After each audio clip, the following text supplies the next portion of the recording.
प्यारे साथियों नमस्कार। साथियों, आप लोग का कहना था कि मंटू सर जल्दी से हम लोग को बता दीजिए कि मैथ्स के सारे फॉर्मूले के ट्रिक क्या है, कैसे उसे याद रखें और एक वीडियो में सभी फॉर्मूले बता दीजिए जिससे कि हम लोग को दिक्कत ना हो। तो आज मैं आपको बताने वाला हूं आपकी कक्षा 10वीं का जितने भी फॉर्मूला है सारे चैप्टर के, वो सब कुछ बताने वाले हैं। प्लीज़ तो जल्दी से क्लास को लाइक कर दीजिए, अपने दोस्तों और साथियों में इसे शेयर कर दीजिए और एक एक पॉइंट आप इसे नोट करिएगा। बहुत सारा ट्रिक भी आपको बताने वाले हैं, जो आप बार बार भूल जाते हो फॉर्मूले को, तो उसका भी ट्रिक बताने वाले हैं। प्लीज़ तो क्लास में बने रहिए मेरे दोस्त, और आइए बढ़ते हैं आगे। और इसके पहले यदि चैनल को सब्सक्राइब नहीं किया है तो कर लीजिएगा, क्योंकि जब तक आप चैनल को सब्सक्राइब नहीं करिएगा आपको आगे से वीडियो जो है नहीं मिल पाएगी, क्लास आपको नहीं मिल पाएंगी। साथियों, सबसे पहला जो है ना वो आपका चैप्टर है कक्षा 10वीं में वास्तविक संख्या। और वास्तविक संख्या में आप लोग को पढ़ना क्या है, कौन कौन से फॉर्मूले हैं, उसके बारे में चर्चा करते हैं। सबसे पहला फॉर्मूला जो है वो है कि भाज्य बराबर जो है वो भाजक गुणे भागफल प्लस शेषफल होता है, जो कि आप बचपन से पढ़ते आ रहे हैं। कहने का मतलब यह है कि यदि मैं किसी संख्या से भाग देता हूं यहाँ पे, तो हम लोग को ये कितना आएगा, 3 दूनी 6, और इसको घटाएंगे तो हो जाएगा 1। अब इसमें क्या है, किसे भाज्य कहते हैं, किसे भाजक कहते हैं, किसे शेषफल कहते हैं, और ऐसा क्यों होता है उसके भी बारे में बता देते हैं। ध्यान से सुनिएगा। तो बाबू, मैं आपको बताना चाहूंगा कि ये जो होता है सबसे अंतिम में जो आता है उसे क्या कहते हैं मेरे भाई, आप लोग जानते हो सर, इसे हम लोग शेषफल कहते हैं। बहुत प्यार से सुनिएगा। ये जो होता है उसे हम लोग भागफल कहते हैं, सही है। दूसरी बात कि इसे जो होता है वो हम क्या कहते हैं, भाजक कहते हैं, और जो बीच में होता है इसे हम लोग कहते हैं भाज्य कहते हैं। सही बात है। अब होता क्या है फॉर्मूला में, ध्यान से सुनना यहां पे, कि भाज्य बराबर जो होता है वो भाजक गुणे भागफल प्लस शेषफल होता है। क्या होता है मेरे भाई, भाज्य बराबर भाजक गुणे भागफल प्लस, यहां होता है भागफल, अब प्लस में होता है शेषफल। मेरे भाई यहां से ध्यान से सुन लेना तुम लोग, ठीक है। शेषफल होता है, कहने का मतलब हो गया कि जो भाज्य होगा मेरे भाई, तो भाज्य कितना है 7, बराबर होगा भाजक गुणे भागफल। भाजक का मतलब कितना है, यहां पे 3 है, गुणे भागफल कितना है तो 2 है, अब प्लस का शेषफल, यानी कि शेषफल कितना 1 है। अब ध्यान से देखना, ये जो 7 है वो 7 के बराबर इतना ये होगा। कैसे, 3 दूनी 6 और 6 कितना हो गया 7। तो कोई भी आप जब भी भाग देते हो तो वह इसी कंडीशन, इसी रूप का आएगा। लेकिन इस चैप्टर में हमारे यूक्लिड जी साहब आए, और यूक्लिड जी कहे क्या कि एक बात ध्यान रखना, उन्होंने कहा कि जो भाज्य होता है उसको उन्होंने कहा इसे हम a मानते हैं। फिर उन्होंने कहा कि भाजक को हम, भागफल को हम लोग q मानते हैं, और शेषफल को हम r मान लेते हैं। और जो भाजक है उन्होंने कहा, यूक्लिड जी ने, किन्होंने कहा, यूक्लिड जी ने कहा कि भाजक को हम यहाँ पे b मान लेते हैं। ठीक है, तो हो क्या जाएगा बेसिकली, a बराबर बी क्यू प्लस का r हो जाएगा मेरे दोस्त। यह बात है, यह बात बिल्कुल सही है कि a को भाज्य मानोगे तो वही बात हो गया कि भाज्य बराबर भाजक गुणे शेषफल, तो वही बात है। भाज्य को a है तो 1 हो गया 7, b भाजक है तो हो गया यहाँ पे भाजक 3, भागफल क्या है 2, तो 2 यहाँ पे भागफल q हो गया, जो उन्होंने भागफल कह दिया, और r जो है वह r का r हो गया। तो भाई एक आदमी ने कहा कि यूक्लिड जी ने, ये कौन सी बड़ी बात है यार, मैं तो यार बचपन से पढ़ते आ रहा हूं कि यही होता है। मैं भी कह रहा हूं और आप भी कहोगे सही बात है यार, ये तो वही होता है ना कि भाज्य बराबर भाजक गुणे भागफल प्लस शेषफल होता है। तो फिर यूक्लिड जी ने नई बात क्यों कह दी, इसमें नई है क्या, 10वीं क्लास में इसे ही क्यों पढ़ना है कि a बराबर बी क्यू प्लस आर होता है, इसमें नई बात है। अब क्या है उसे समझते हैं। उन्होंने ये बात कहते कहते कह दिया कि भाई मेरे ध्यान से तुम सुनना, इसमें नई बात यह है कि जो हम लोगों का r होगा ना, r का मतलब क्या कहते हैं मेरे बच्चे, शेषफल, वो हमेशा हमेशा होगा क्या, 0 से बड़ा होगा या फिर उसके बराबर हो सकता है। लेकिन एक बात होगा, वहां पे एक व्यक्ति ने पूछा कि क्या बात होगा भाई, वो हमेशा जो है मेरे दोस्त वो b से छोटा होगा। कौन, r, यानी कि शेषफल। यही बात जो है ना यूक्लिड जी ने कही, और जब इसे जांच किया गया तो यूक्लिड जी का बात यह सत्य हो गया। अब जाकर के आपको आज यूक्लिड विभाजन के बारे में यूक्लिड का क्या कथन है, अब मुझे ऐसा लगता है कि समझ गए होंगे कहानी के माध्यम से। ठीक है, समझ गए। देखो यूक्लिड जी ने तो ये बात कही कि a बराबर बी क्यू प्लस आर होता है। फिर एक व्यक्ति ने कहा ये बात तो सही है यार, आपने उसका केवल नाम ABCD के रूप में रख दिया।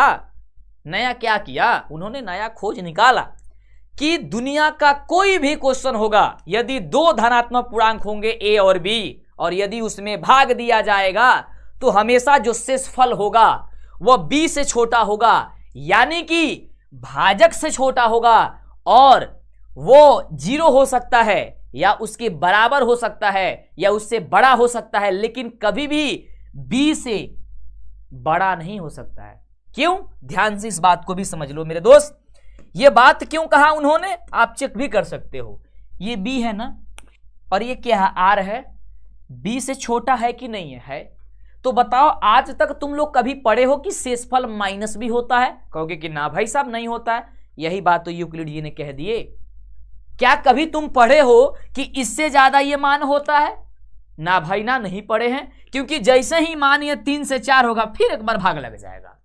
और यही बात यूक्लिड जी ने कहा, और यही बात नहीं है, और यही बात आपके चैप्टर में पढ़नी है। अब मुझे लगता है कि आप यूक्लिड विभाजन के बारे में, यूक्लिड जी के बारे में जान गए सिर्फ इस कथन से। अब आपको आसान हो जाएगा सारी चीजें। तो यदि आपको भाजक ज्ञात करना हो, भाजक का मतलब क्या होता है मेरे भाई, यदि b ज्ञात करना हो तो फॉर्मूला लगा लोगे भाज्य माइनस शेषफल बट्टा भाजक, और भागफल ज्ञात करना होगा तो भाज्य माइनस शेषफल बट्टा भाजक, और शेषफल ज्ञात करना होगा तो भाज्य माइनस भाजक गुणे भागफल। सीधी सी बात है ना, आप आसानी से इसे ज्ञात कर सकते हो, इसमें कौन सी बड़ी बात है। ठीक है, तो चलो यहां तक यदि सीख गए, समझ गए, तो समझो कि बहुत अच्छी बात है। अब देखो वही बात जो है यहां पे उन्होंने कहा कि a बराबर बी क्यू प्लस आर होती है, जहां r जो है वो हमेशा हमेशा b से छोटा होगा और r के बराबर होगा, ये 0 के बराबर हो सकता है या फिर उससे बड़ा हो सकता है, कि कभी भी शेषफल निगेटिव नहीं होगा, यानी कि माइनस नहीं होगा। सीधी सी बात है। तो मेरे बच्चे आज समझ गए होंगे, मुझे ये उम्मीद है, आगे भी सीखेंगे और समझेंगे।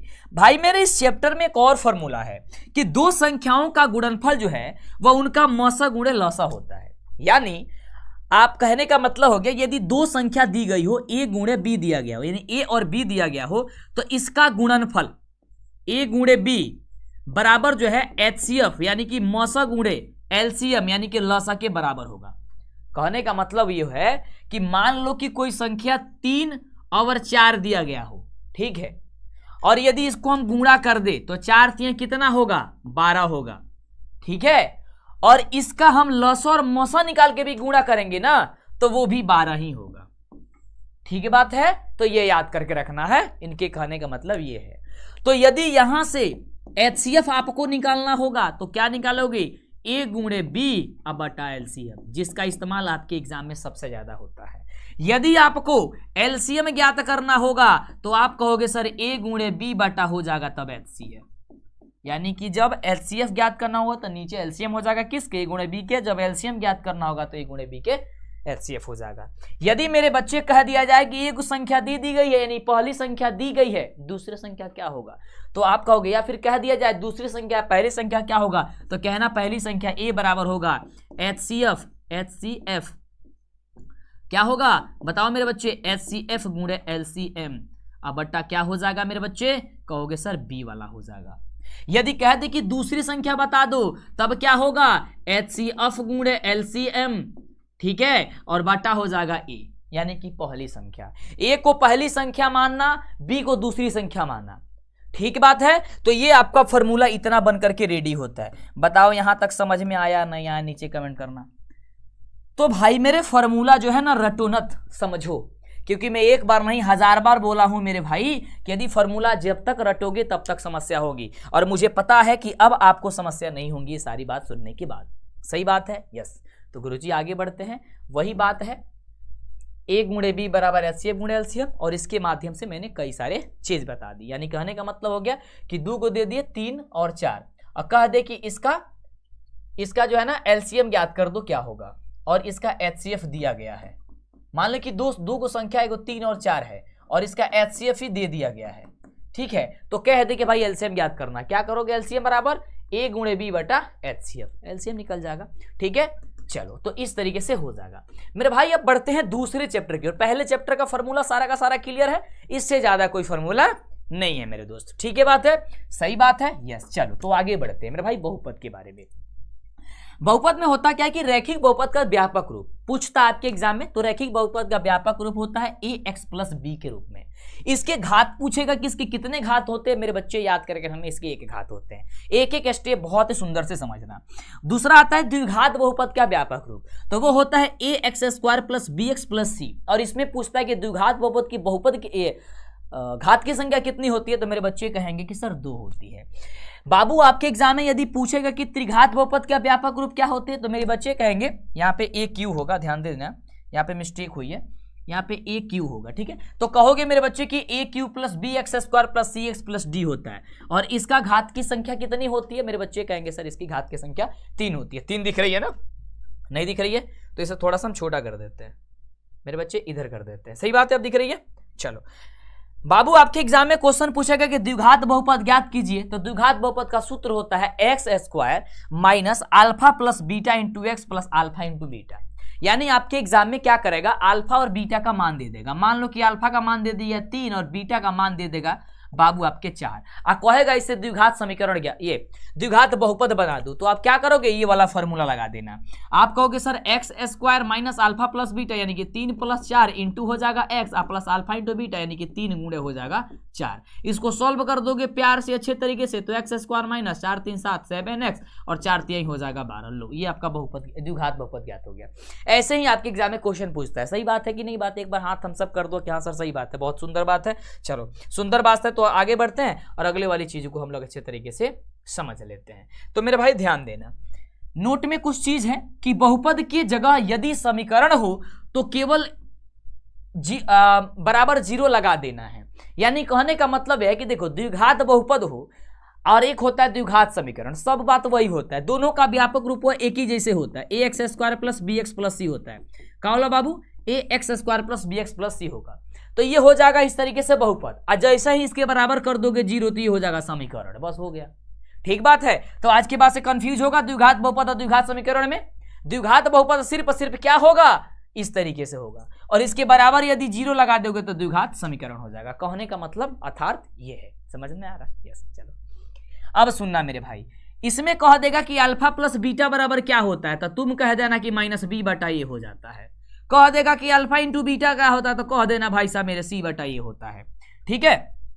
कह देगा एग्जाम में कि 1/α + 1/β का वैल्यू बता दो, तो कह देना -b/c होता है। लो सही बात है, यही बात आपको यहां पे नोटिस कराई गई है, ठीक है। चलो अब मेरे बच्चे कहेगा त्रिघात बहुपद में, कहेगा कि भाई त्रिघात बहुपद में अल्फा + बीटा + गामा का योगफल क्या होगा, यानी कि त्रिघात बहुपद में योगफल बता दो, तो कहना भाई साहब कि अल्फा + बीटा + गामा जो होता है उसके बराबर होता है -b/a होता है।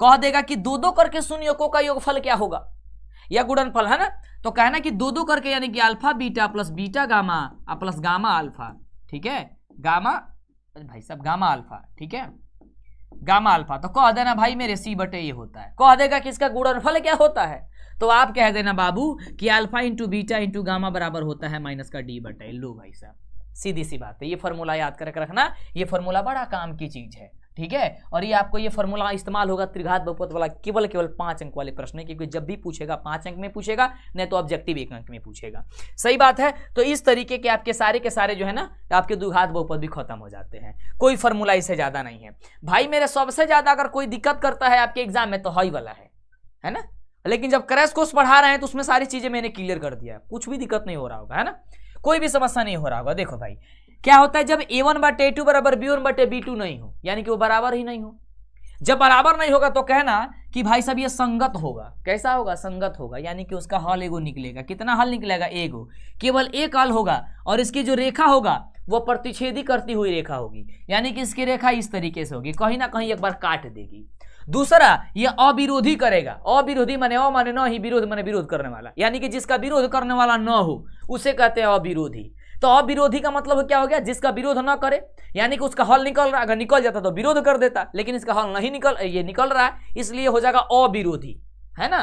और विरोधी में भी बच्चे कई बार समझ लेते हैं कि भाई विरोध कर रहा है, नहीं, विरोधी का मतलब हो गया, हाँ मतलब विरोधी में समझ लेते हैं, विरोध है इसलिए इसमें विरोधी भी कर देते हैं। भाई साहब विरोधी नहीं होता, इसमें होता है अविरोधी, यानी सिंपल सी बात है, जिसका एगो हल निकलेगा वो अविरोधी माने विरोध नहीं कर रहा है, और जिसका हल नहीं निकलेगा वो विरोधी कर रहा है, यानी वो विरोध उत्पन्न कर रहा है ना, यानी कि झगड़ा लड़ाई कर रहा है सब चीज। चलो आगे बढ़ते हैं भाई, मेरे ध्यान से सुनना। अगर दो को कंडीशन में बराबर हो जाए और तीसरा बराबर ना हो, बाबू अगर दो को कंडीशन बराबर हो जाए, यानी कि A1/A2 बराबर B1/B2, लेकिन अंतिम वाला बराबर नहीं हो, तो कह देना भाई तुम जो है ना वह असंगत है, यानी कि तुम कभी भी तुम्हारा हल नहीं निकल सकता है।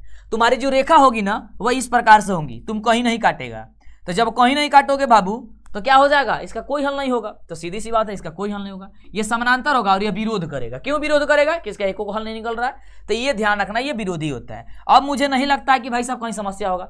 एक कंडीशन होता है कि सारा का सारा आपस में बराबर हो जाता है। देखो ध्यान से, अब देखो यहाँ पे सब का सब बराबर दिख रहा है, तो कहना कि भाई तुम संगत है, और कहना तुम्हारा ढेर माने बहुत ज्यादा निकल जाएगा हल, है ना। तो बहुत ज्यादा हल निकलने का मतलब क्या है, बहुत बार काटेगा, बहुत बार काटने का मतलब क्या होगा कि एक ही रेखा पे एक और ही रेखा आ जाएगा, है ना, तभी ना बहुत ज्यादा काटेगा भाई। तो जब एक रेखा पे एक रेखा आ जाएगा तो कहना इसे संपाति, तुम संपाति है। और इसको क्या होगा भाई मेरे, इसके आश्रित होता है ना। क्या याद करके रखना, ये आश्रित होता है, ठीक बात है। चलो तो आपका वो भी आपका खत्म हो जाता है। कौन सा, इसके तीसरा चैप्टर, वही इंपोर्टेंट है, वही ज्यादा फॉर्मूला है। वाला चैप्टर है बाबू द्विघात समीकरण। तो द्विघात समीकरण के बारे में आइए चर्चा करते हैं। तब देखो द्विघात समीकरण क्या है, कि द्विघात समीकरण में एक होता है डी, जिसे हम लोग कहते हैं विवेचक, और विवेचक का फॉर्मूला क्या होता है, b² माइनस का 4ac होता है। लेकिन द्विघात समीकरण के बारे में मैंने ऊपर ही कह दिया था कि इसका व्यापक रूप होता है ax² प्लस bx प्लस का c बराबर का 0 होता है। जिसमें 0 नहीं होगा वो द्विघात बहुपद हो जाएगा, जिसमें 0 आ जाएगा द्विघात समीकरण हो जाएगा। तो यही बन गया द्विघात समीकरण। तो कोई द्विघात समीकरण का व्यापक रूप पूछता तो याद करना। अब देखो इसके दो शून्यक होते हैं, है ना, जो कि ऊपर आपने सुना था अल्फा और बीटा। इसका पहला शून्यक होता है अल्फा और दूसरा शून्यक होता है बीटा, ठीक बात है। और यही जो है अगर कह देगा कि इसका योगफल बता दो तो अल्फा प्लस बीटा बराबर कह देना कि -b/a, और इसका गुणनफल कह देगा तो कह देना भाई मेरे c/a, है ना। और अल्फा बीटा होता क्या है भाई, सब कंफ्यूज हो जाएंगे, पता ही नहीं अल्फा बीटा क्या चीज है, तो ये इसके शून्यक है। फिर घात बहुपद के कितने शून्यक होते हैं, 3 शून्यक, एक का नाम है अल्फा, 2 का बीटा, 3 का गामा, है ना, ये याद करना भाई। मेरा ध्यान देना, ये डी जो होता है वो विवेचक होता है। विवेचक को हम लोग विविधकर भी कहते हैं, कई बार विविधकर हो जाएगा तो कंफ्यूज मत होना, सही बात है। अब देखो जब d बराबर, यदि d बराबर जो फॉर्मूला होता है b² माइनस का 4ac, उसके बराबर यदि 0 हो जाए, कहने का मतलब है कि यदि d बराबर टोटली 0 वैल्यू आ जाए, और d का मतलब क्या होता है b² माइनस का 4ac, यानी इसको जब सॉल्व करो तो उसका मान 0 आ जाएगा। और जैसे 0 आएगा तो कहना इसका मूल वास्तविक तथा समान है। कई बार पूछता है आपके एग्जाम में कि बताओ विविधकर इसमें क्या होगा, इसके मूल क्या होंगे। तो सबसे पहले आप डी निकालना, डी के बाद से चेक कर लेना, यदि बराबर होगा तो कह देना मूल वास्तविक है या फिर समान है। एक बार क्या होगा कि डी बड़ा हो जाएगा 0 से, यानी कि डी जो है ना बड़ा हो जाएगा 0 से, यानी कि 0 से बड़ा संख्या है 1 2 3 4 5, यानी अनंत, मतलब कोई भी संख्या आ सकता है। तो अब कहना मूल वास्तविक है और असमान है, क्या कहोगे, असमान है। लेकिन जब डी का वैल्यू माइनस में चला जाएगा, यानी कि डी जो है वह छोटा हो जाएगा, किससे, 0 से, जीरो बड़ा रहेगा, जैसे -1 -2 -3 -4 -5। यदि माइनस में आंसर आना शुरू हो जाए या माइनस में कोई आंसर है तो कहना कि मूल जो है ना वो अवास्तविक होते हैं, सही बात है। ये एग्जाम में पूछे जाते हैं। जितने भी पॉइंट मैं आपको बता रहा हूं, आपको जानकर के हैरानी होगी कि केवल तुम फॉर्मूला याद कर लोगे ना तो कम से कम तो 20 से 25 अंक यूं ही आ जाएगा मैथ्स में, ये हमारी गारंटी है ना। और जिस किसी को गारंटी यदि हम दे दें तो समझना कि कितना इंपॉर्टेंट होता है भाई मेरे। तो 2-3 बार वीडियो को देख लेना प्ले करके। एक होता है भाई साहब मूल x। अब इसमें देखो मूल ज्ञात करने के लिए आता है, तो मूल ज्ञात करने के लिए फॉर्मूला भी होता है या फिर गुणनखंड विधि से भी बना लेते हो, सही बात है। यानी कि वही वाला, या तो फिर इस वाला तरीका बोले हैं वो, या फिर पहले वाले को तीसरे वाले में मल्टीप्लाई करके बीच वाले मान निकाल के याद करो, तो वो होता है। और नहीं तो इसके मूल ज्ञात करने का एक फॉर्मूला होता है। कौन सा फॉर्मूला भाई, कि मूल x बराबर होता है माइनस का b, ठीक है, और प्लस माइनस √d/2a, ठीक है। अब इसमें कहोगे सर b² माइनस का 4ac दिया गया, तो भाई साहब d के बदले तो यही होता है ना, तो या तो d/2a लिख दो चाहे d के बदले पूरा लिख दो, बात तो वही है ना। उसी तरीके से यदि इसमें से अल्फा निकालना हो, अब देखो इसमें दो गो फॉर्मूला आता है, मतलब x का मान निकलेगा तो दो गो मान निकलेगा, क्योंकि द्विघात बहुपद में दो गो मूल होते हैं, एगो अल्फा एगो बीटा, तो एगो इसमें से देखो अल्फा बीटा इसमें से दोनों निकल जाएगा, लेकिन केवल अल्फा निकालना हो तो अब क्या करना है, यहाँ पे जो है ना प्लस वाला मान रखना। देखो यहाँ पे प्लस माइनस दोनों दिए हैं, तो प्लस वाला केवल कर देना, बाकी सारा का सारा सेम रहेगा, तो क्या हो जाएगा अल्फा का मान। लेकिन जब बीटा के लिए निकालोगे तो सिर्फ प्लस हटा के माइनस कर देना, तो बीटा निकल जाएगा। वैसे दोनों निकालना होगा तब plus minus alpha into beta कर देना, सही बात है। चलो भाई साहब अगले चैप्टर की ओर बढ़ते हैं, इसका नाम तो यहां पे छूट गया है, तुम लिख लो टाइपिंग में, समानांतर श्रेणी। ठीक है, यहां से समझेंगे हम लोग समानांतर श्रेणी, यानी कि ये जिसे कहते हैं हम लोग एपी। ठीक है, एक एपी होता है, जीपी होता है ना, इसके बारे में पढ़ोगे आगे। मैंने जब एपी पढ़ा रहा था तब मैंने बताया था कि एक एपी होता है, एक जीपी होता है, एक एचपी भी होता है ना। अब एचपी का लैपटॉप नहीं समझ लेना भाई मेरे।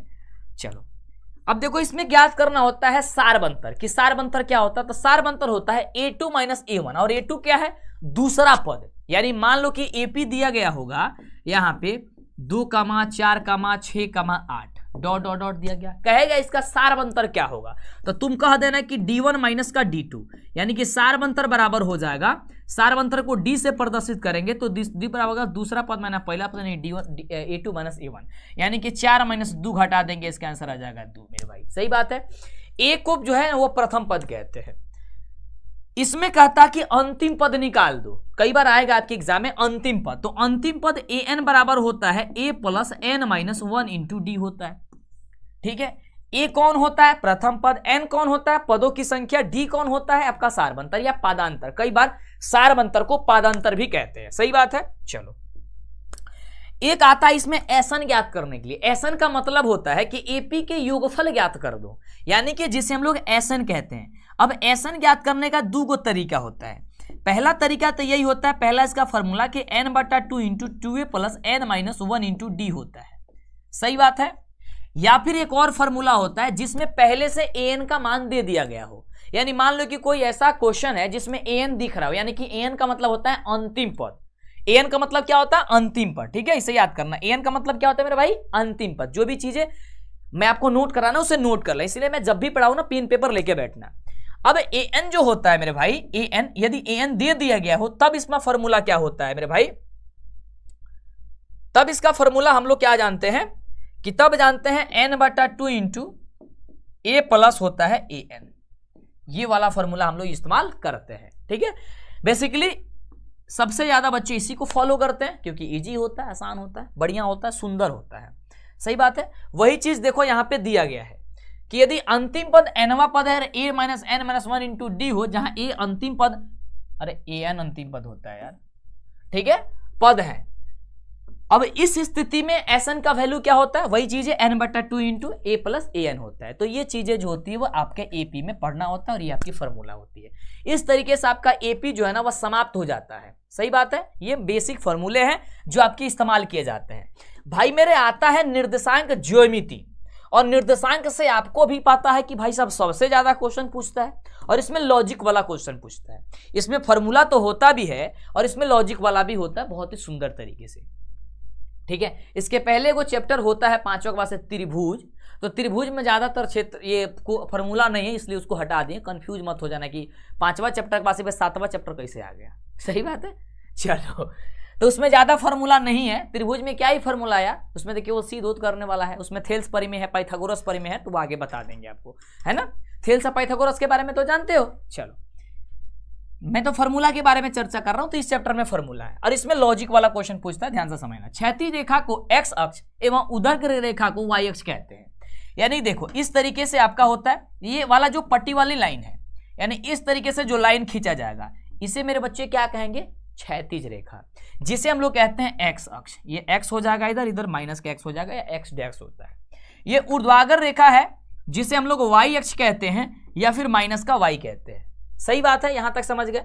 मूल बिंदु, जिस बिंदु पर क्षैतिज x और y अक्ष प्रतिच्छेद करती है यानी कि काटती है उसे मूल बिंदु कहते हैं। यानी कि दोनों रेखाएं जहां पे काटेगी ना उसे मूल बिंदु कहते हैं। और मेरे बच्चे मूल बिंदु का यदि तुमसे पूछ दे कि निर्देशांक कितना होता है तो आप सभी को पता है कि मूल बिंदु का सर निर्देशांक जो होता है मूल बिंदु वो क्या होता है 0, 0 होता है। बोलो सही बात है? यस। मूल बिंदु का निर्देशांक कितना होता है 0, 0। देखो लिख भी दिए हैं ताकि आपको समस्या नहीं होना चाहिए। भाई मेरे आगे बढ़ना, यहां पे ध्यान से सुनना, थोड़ा छोटा ही कर दे तो सही रहेगा। यहां सुनना 32 नंबर फॉर्मूले में क्या बात कह रहा है।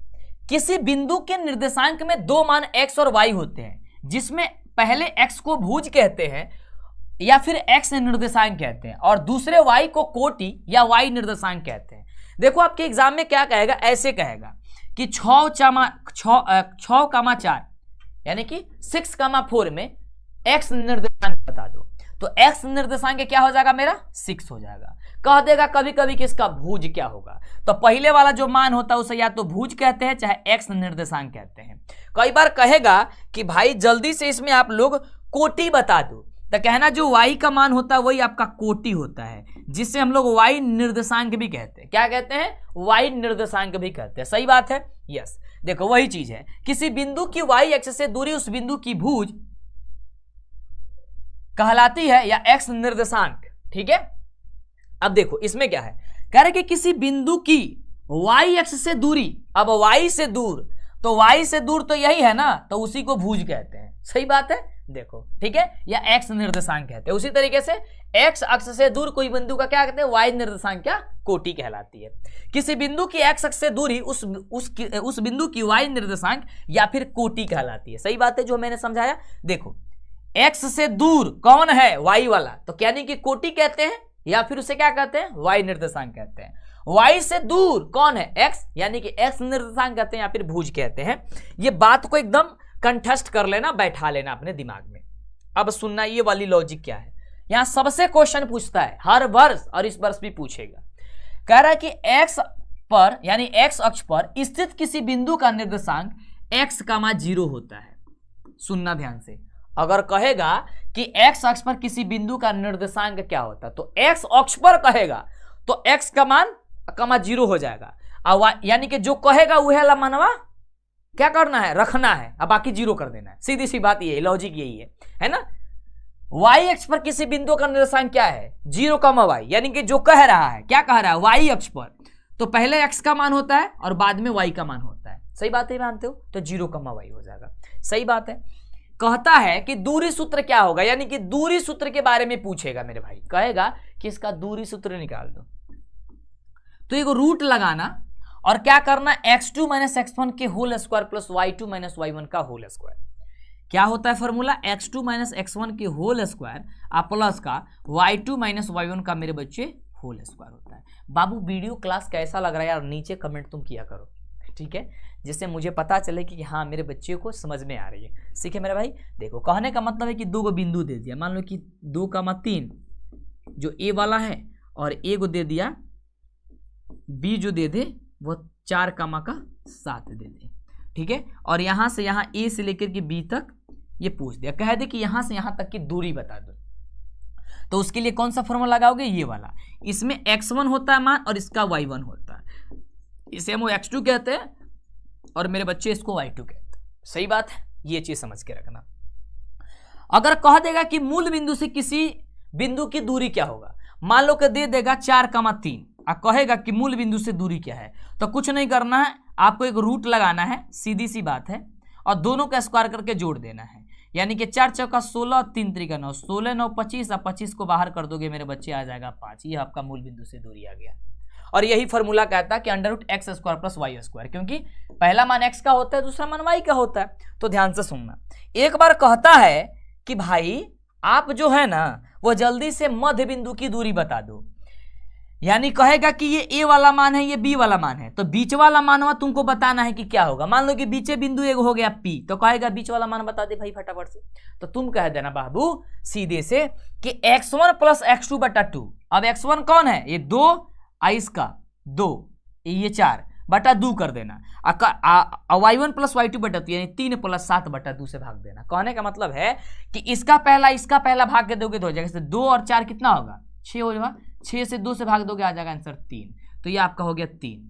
और इसको जोड़ो 7 3 10, 10 बटा 2 करोगे कितना आ जाएगा मेरे बच्चे 5, तो ये हो जाएगा 3,5 हो गया आपका मध्य बिंदु का निर्देशांक। सही बात है।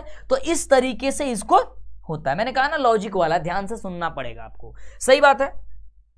अब कहता है कि त्रिभुज के केंद्रक के निर्देशांक क्या होगा। अब देखो ये समझ गए ना, इसे मिटा देते हैं, ठीक बात है। अब देखो कहता है कि त्रिभुज के केंद्रक भाई, अब यानी कहता है कि वो त्रिभुज है। सही बात है मेरे भाई, ठीक है। कहता है इसका वैल्यू ए मान लो, इसे बी मान लो, इसे सी मान लो। ये 2,4 है, ये 4,6 है, और ये 7,3 है। तो कहेगा इसका केंद्रक जो है जी का वैल्यू बता दो बीच वाला में। तो इसका होता है सबका पहला जोड़ के 3 से भाग दो, यानी कि 2 4 और 7, ठीक है। और y का क्या होता है y1 plus y2 plus y3। अब देखो इसमें वैल्यू क्या होता है x1 y1 मेरे बच्चे, और ये होता है आपको x2 y2 होता है, ये होता है x3 y3 होता है मेरे भाई। ये इसे याद करना। सही बात है, समझ में आ रहा है? यस, चलो अच्छी बात है। चलो तो केंद्र का निर्देशांक जान गए। अब एगो होता है भाई मेरे विभाजन सूत्र। तो विभाजन सूत्र होता है mx2 प्लस m2x1 बटा m1 प्लस m2, और m1 y2 प्लस होता है m2 y1 बटा m1 प्लस m2। ठीक भाई है मेरे। तो इस बात को याद कर रखना, m और n क्या है तो आपका अनुपात में दिया गया होगा कि m अनुपात n में आपका दिया गया हो तो फॉर्मूला क्या होगा। सही बात है, ठीक है। यदि कहोगे कि सर इसका ट्रिक ना बता दीजिए, बड़ा है भूल जाते हैं हम लोग, तो आओ ट्रिक समझ लेते हो। देखो ये हो जाएगा mx, ऐसे कर लोगे यस, फिर कर लेना mx कर लोगे यस, और m प्लस n कर देना, सही कर लोगे। देखो फिर कर लेना mx प्लस nx, सही बात है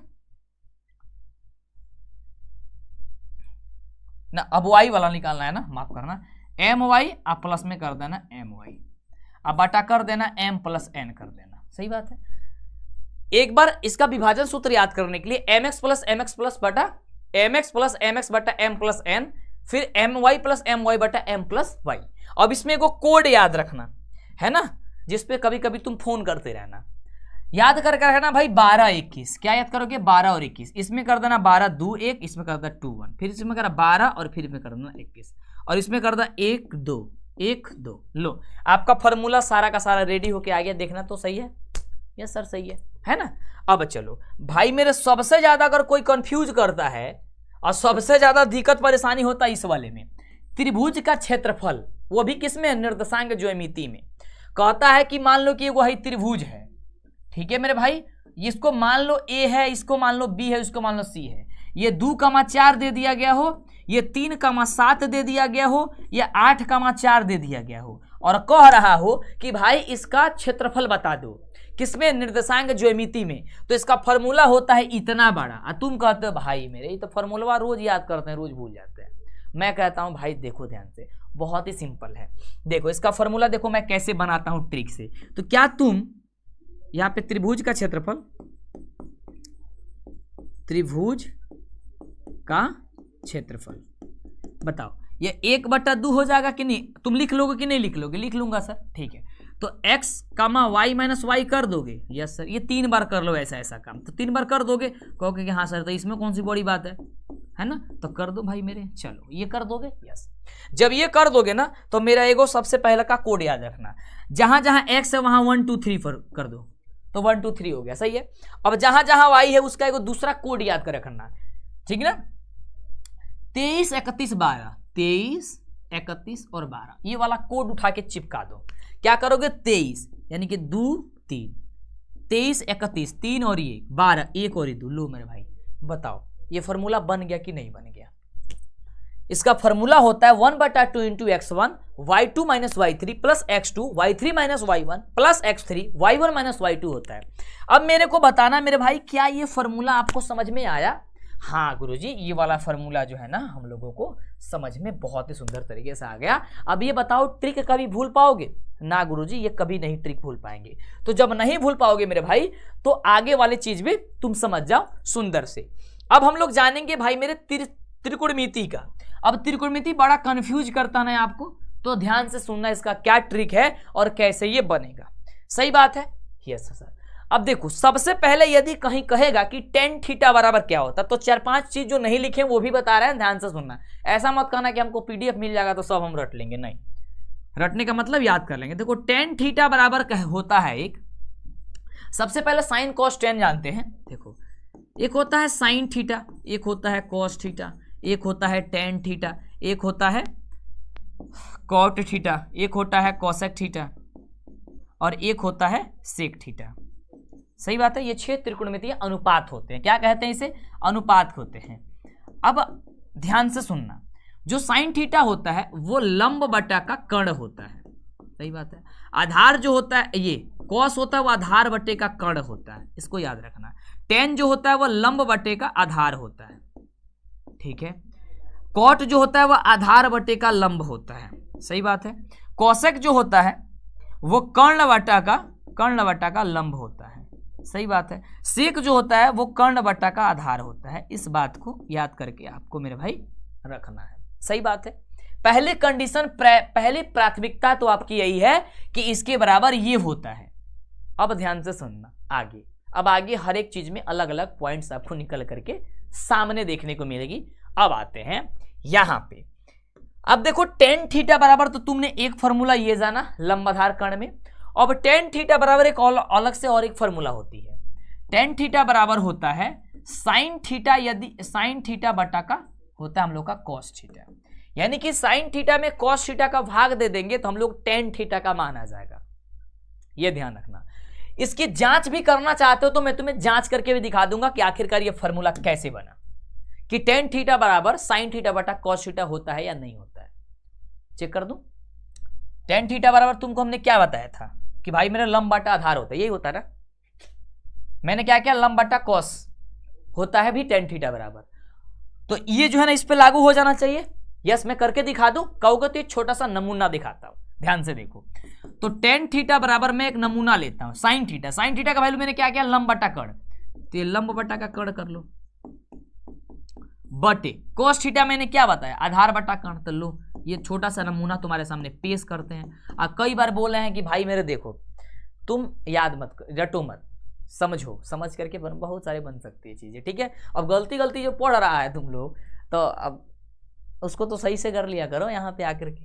चलो अब देखो, भाग में गुणा में बदलना पड़ेगा मेरे भाई। यस, तो लंब बटा का ये कर्ण हो जाएगा। अब भाग में जब गुणा में, भाग से गुणा में बदलते हैं तो क्या होता है, नीचे का ऊपर, ऊपर का मेन नीचे, यानी कर्ण चला जाएगा ऊपर गुणा में, तो कर्ण बटा हो जाएगा नीचे क्या चीज, आधार हो जाएगा। यही हो जाएगा। यस। अब ध्यान से मेरे भाई यहां पे बताना, तुम इधर कर्ण है, कर्ण से कर्ण कट जाएगा कि नहीं कट जाएगा, यस सर कट जाएगा। ऊपर क्या बचेगा 1, तो टेन थीटा बराबर बेसिकली हो क्या जाएगा हम लोग का लंब, और नीचे क्या बच गया, सिर्फ आधार। और देखोगे भाई यही वाला तो हमने कहा था कि लंब बटा आधार होता है, सीध हो गया ना। इसी को बोलते हैं भाई प्रूव करना। और कहते हो कि त्रिकोणमिति बड़ा भास्ट है, कठिन है ना भाई, सबका सब जो है ना एक से एक रिलेटेड होता है। ये निकालोगे तो वो आ जाएगा, वो निकालोगे तो ये हो जाएगा, बस समझने का फेर है ना। चलो यह समझाने का, समझ गए यहाँ पे। चलो अब वही, अब तो कभी कंफ्यूज नहीं होंगे, मैं बता देता हूं। अब सारी चीजें, अब सब कुछ साबित करके नहीं दिखाएंगे, अब कुछ चीजें जो है ना याद कर लो, और इस चीज को बना करके तुम लोग अपने मन से चेक कर लेना। तो इसमें अगर टेन थीटा बराबर साइन बटे कॉस होता है, तो कॉट थीटा में होता है कॉस बटा साइन थीटा। और यदि पूछ दे कि टेन स्क्वायर थीटा बराबर क्या होता है, तो मेरे भाई जब साइन थीटा बराबर कॉस थीटा होता है, तो फिर जब इसमें स्क्वायर हो गया तो इसको भी स्क्वायर कर देंगे, यानी कि साइन स्क्वायर बटा कॉस स्क्वायर हो जाएगा, बस वही बात है। और टेन में तब क्या हो जाएगा, फिर एक और फॉर्मूला आ जाता है यहाँ पे, कभी कभी कह देता है कि इसे प्रूव कर दो कि टेन स्क्वायर थीटा बराबर 1 प्लस टेन स्क्वायर थीटा बटा 1 प्लस कॉट स्क्वायर थीटा। तो इसको भी प्रूव करोगे तो टेन स्क्वायर थीटा आएगा, यानी कि इसको जब साबित करोगे, इसके जब सॉल्व करोगे ना इसको, तो ये ही आएगा, ठीक है। अब इसको नमूना कहोगे पेश करने के लिए, वो भी कर देंगे, वैसे समय ज्यादा लगेगा, तुम अपने से करके देखना, क्योंकि ये क्वेश्चन इस वर्ष 5 नंबर में आएगा। कहेगा कि साबित करिए कि टेन स्क्वायर थीटा बराबर होता है 1 प्लस टेन स्क्वायर थीटा बटा 1 प्लस कॉट स्क्वायर थीटा। और कई बार इसको बता दिए, कुछ नहीं करना, इसको साइन टेन में चेंज कर लो, इसको ये साइन कॉस में इसको भी चेंज कर लो, इसको कॉस साइन में चेंज कर लो, सीधी सी बात है। जो ऊपर वाला इसको देखो, इस पर टेन थीटा बराबर लिख दो इतना, ठीक है। देखो टेन स्क्वायर थीटा बराबर लिख दो इतना, और कॉट स्क्वायर थीटा बराबर लिख दो इसको उल्टा करके, कॉस स्क्वायर थीटा बटा साइन थीटा, और देखो बन जाएगा सही बात है। तो ये फॉर्मूला या तो याद कर सकते हो या फिर सोल्व कर सकते हो, तरीका आपको बता रहा है, याद करने का है तो याद ही कर लो। कॉट स्क्वायर क्या हो जाएगा, तो cos थीटा बटा sin थीटा तक कॉट स्क्वायर है तो इसको भी स्क्वायर कर देंगे, सीधी सी बात है। अब कॉट स्क्वायर और फिर क्या हो जाएगा 1 प्लस कॉट स्क्वायर थीटा बटा 1 प्लस tan स्क्वायर का थीटा, जो कि ऊपर वाला नमूना है। यहाँ पे एक चीज होता है कि cos theta into sec theta बराबर 1 होता है। जब cos theta into sec theta, ध्यान से सुनना, जब cos theta into sec theta बराबर जब 1 होगा तो cos थीटा यदि निकालने होगा तो बताओ कि ये गुणा पे तो भाग में चला जाएगा, 1 बटा सेक थीटा हो जाएगा। और यदि सेक थीटा निकालना होगा तब क्या करोगे, तो 1 बटा cos थीटा हो जाएगा। 1 बटा क्या होगा cos थीटा। तो देखो एक फॉर्मूले से दो फॉर्मूला और तैयार होकर के आ गया, और वही चीजें जो मेरे भाई आपको यहाँ पे जो है ना वह स्पष्ट रूप से लिखी गई है। उसी प्रकार से tan theta into cot theta बराबर 1 होता है। क्या होता है मेरे भाई, tan theta into cot theta बराबर 1 होता है। तो सिर्फ और सिर्फ tan थीटा हम पूछे तो क्या कहोगे सर, 1 बटा कॉट थीटा हो जाएगा। और मैं कह दूं कि बताओ तो फटाफट से कॉट थीटा क्या होता है, तो कहोगे सर कॉट थीटा बराबर 1 बटा तब tan हो जाएगा। लो अब समझ में आ रहा है त्रिकोणमिति, यस सर। देखो एक से एक कैसे रिलेटेड होता है, ये रिलेट होता है एक से एक, सही बात है। अब देखो आपके एग्जाम है sin 90 माइनस थीटा किसके बराबर, तो ध्यान से सुनना, sin 90 माइनस थीटा कहे तो क्या होता है, cos 90 माइनस थीटा तो क्या होता है, इसको ध्यान से सुनना, tan 90 माइनस थीटा कहे तो क्या होता है, cot 90 माइनस थीटा कहे तो क्या होता है, sec 90 माइनस थीटा कहे तो क्या होता है, और cosec 90 माइनस थीटा कहे तो क्या होता है।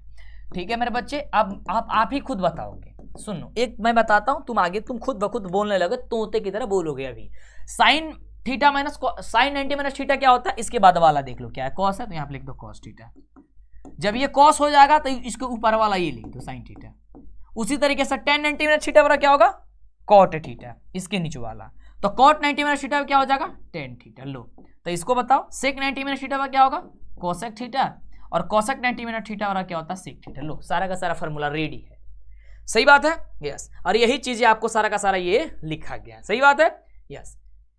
अब एक छोटा सा एग्जाम, ये वाला चीज तो जानते हो भाई मेरे कि साइन स्क्वायर थीटा प्लस का कोस स्क्वायर थीटा बराबर 1 होता है। सिर्फ यदि इतना पता चल गया ना आपको तो समझो कि आगे की प्रक्रिया बहुत आसान हो जाएगा, यानी आगे और फॉर्मूला बन जाएगा। तो मैं तुमसे कहूंगा कि खाली बता दो साइन स्क्वायर थीटा क्या होता है, तो कहोगे सर 1, इधर एक प्लस में तो उधर भेज दीजिए, हो जाएगा माइनस में, तो 1 माइनस का हो जाएगा cos स्क्वायर थीटा। मैं कहूंगा कि स्क्वायर हटा दो, केवल साइन थीटा बताओ, तो अब क्या कहोगे, कहोगे सर जब स्क्वायर हटता है ना तो रूट चढ़ जाता है, तो चढ़ा दो तो हो जाएगा 1 माइनस का cos स्क्वायर थीटा। लो मेरा भाई बन गया। इसी तरीके से यदि cos स्क्वायर थीटा पूछा था तो क्या कहोगे, कहोगे कि सर तो cos स्क्वायर थीटा बराबर हो जाएगा 1 माइनस साइन स्क्वायर थीटा। अब इसको पक्षांतरित कर दीजिए, सही बात है। मैं कहूंगा मेरे भाई तब cos थीटा बता दो, तो कहोगे सर जब cos बताएंगे इसमें रूट चढ़ा जाएगा, यानी कि 1 माइनस हो जाएगा साइन स्क्वायर थीटा। बस बन गया। यही चीज तो यहाँ पे है, यही चीज तो यहाँ पे है।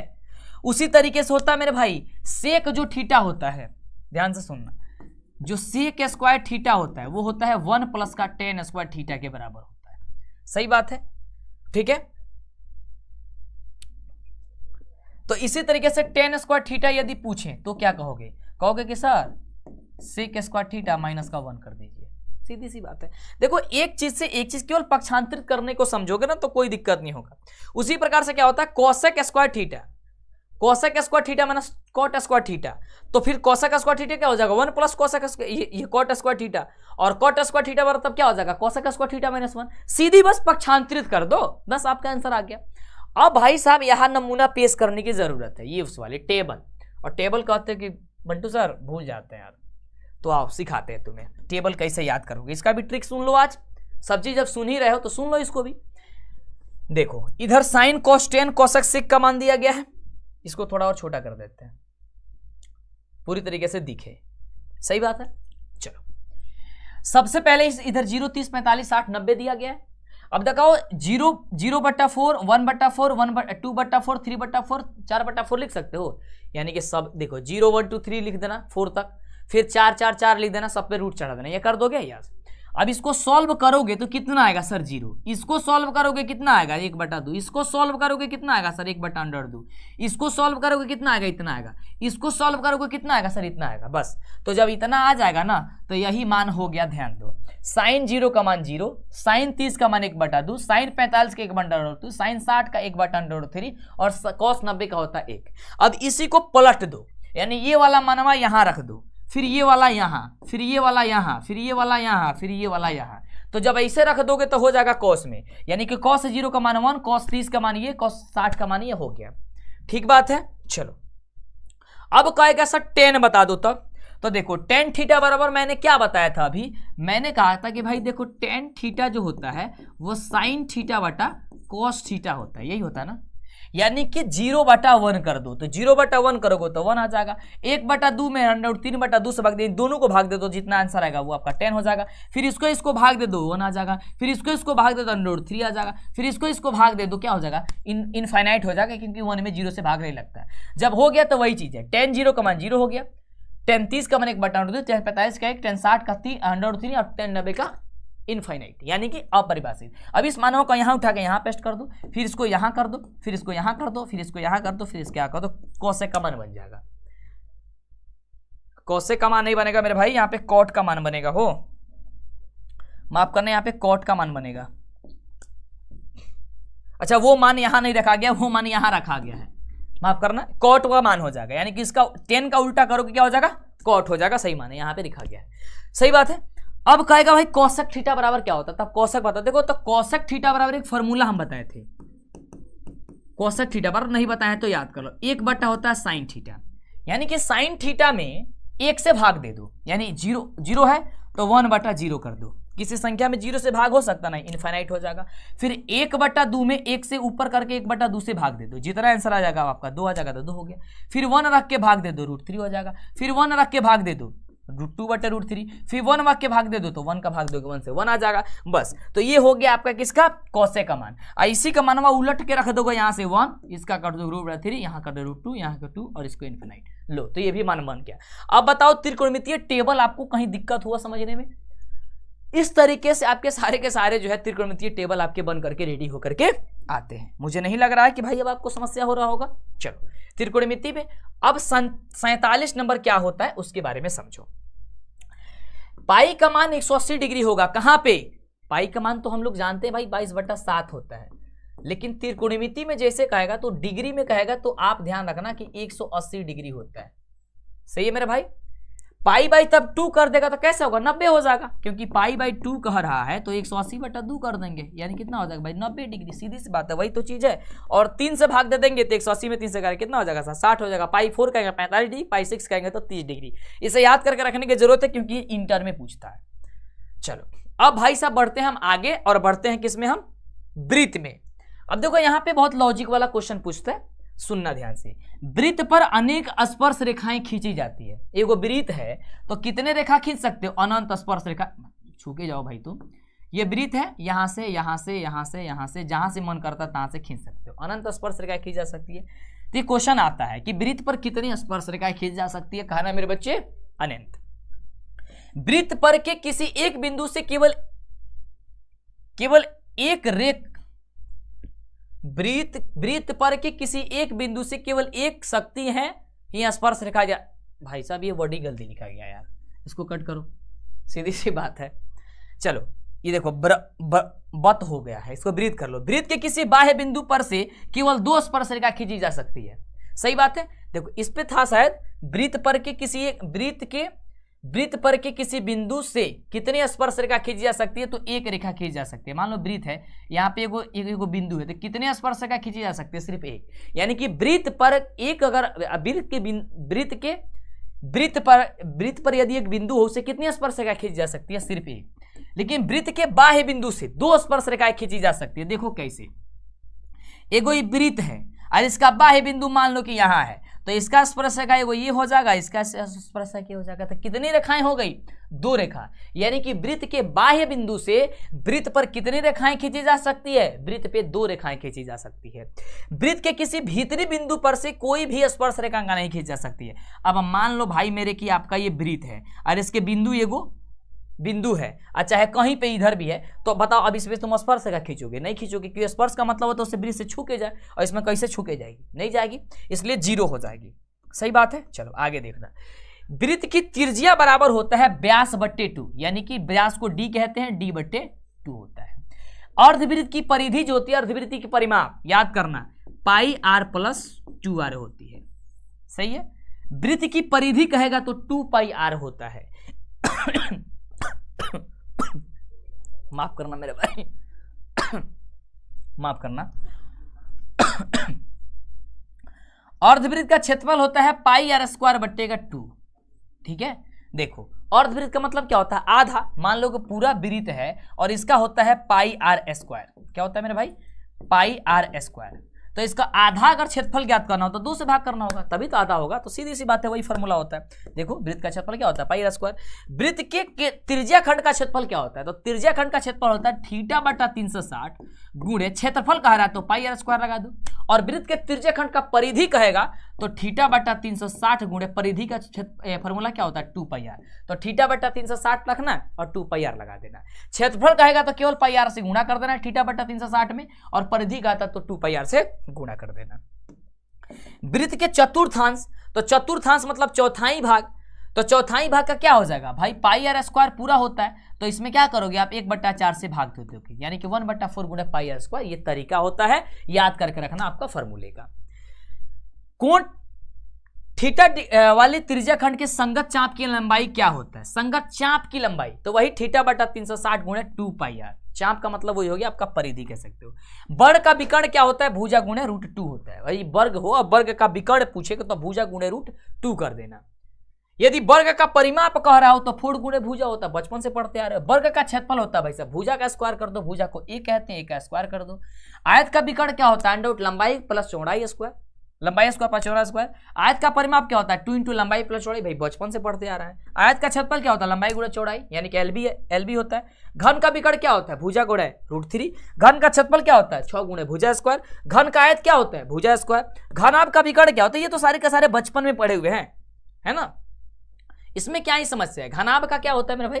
तो √L square plus B square plus, मतलब विकर्ण पूछे तो h स्क्वायर।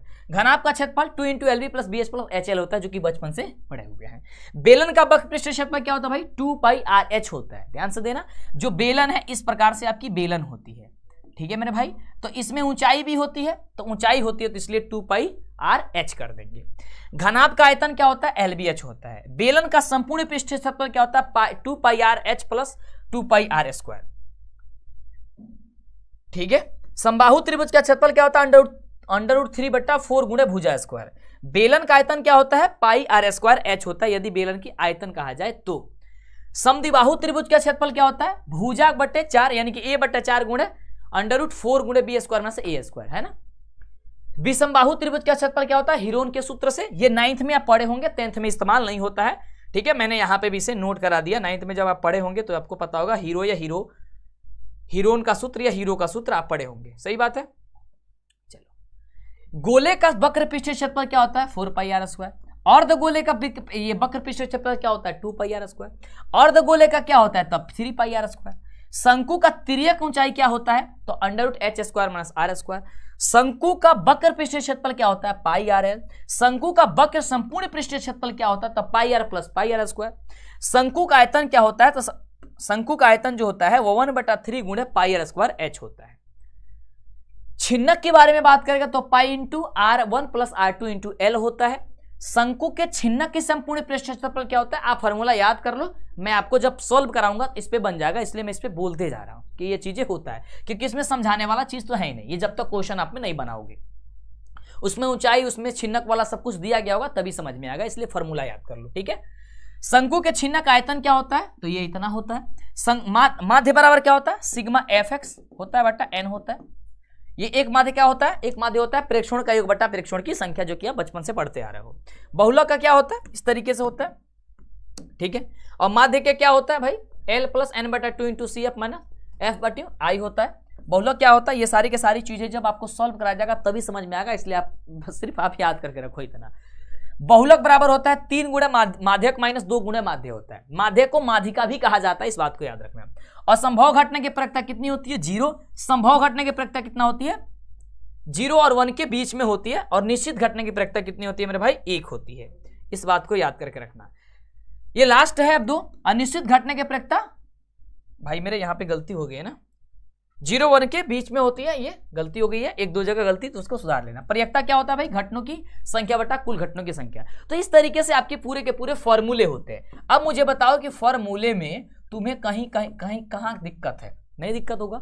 जो आपके लास्ट के 3-4 चैप्टर है इसको समझना होता है। सांख्यिकी जो है ना, और आपका प्रक्रिया जो है, और क्षेत्रफल वाला, इसे जब तक क्वेश्चन नहीं सॉल्व करोगे तब तक फॉर्मूला कितना बार भी रट लो भूल ही जाओगे, क्योंकि उसमें कोई यूनिक तरीका नहीं होता है, कोई यूनिक ट्रिक नहीं होता है। ओके मेरे बच्चे, मुझे ऐसा लग रहा है कि आप लोग सारी फॉर्मूले एक साथ ले लिए हैं, मतलब पढ़ लिए।